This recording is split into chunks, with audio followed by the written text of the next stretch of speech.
ሄሎ ሄሎ፣ ባቢ ነኝ። ባቢ ባቢ አንተ ከየት ተገኘ ዛሬ? ከረጅም ጊዜ በኋላ ከኔ ጋር ለመገናኘት ዝግጁ ነሽ? አድራሻህን ላክልኝ እመጣለሁ። ካለኔ እንደማትኖሪ ብዙ ጊዜ ቃል ገብተሽልኝ ነበር፣ ግን እስካሁን እየተነፈሽ ነው። እንዴት አልሞትሽም? አውቃለሁ። ምኑን? ካንተ ተለይቼ እንደማልኖር እና እስካሁን እኮ እየተነፈሽ ነው። እኔ ሞቼ ከምትሰቃይ ትመጣለህ ብዬ ብጠብቅህ አይሻልም? አሁን እኮ መጥቻለሁ። ና ውሰደኝ። እሺ መጣሁ። ሽማግሌ ላክልኝ። ለመቼ ይሁንልሽ? ለዛሬ። ትቀልጅብኛለሽ አይደል?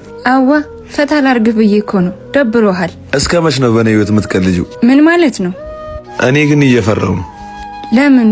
አንቺ ብዙ ፈላጊ ነው ያለሽ። ቤተሰቦችሽ ጋርም በየቀኑ የሚመላለሰው ሰው እየበዛ መሆኑን ሰምቻለሁ። ከፈዘዝክ ታዲያ እኔ ቆሜ ነገ ዛሬ እያልክ ለምን በእድሜ ትቀልዳለህ? ትንሽ እኮ ብር እስኪሞላልኝ ብዬ ነው። ብር እያልክ ያጣነውን ፍቅር ብር ባይሞላውስ?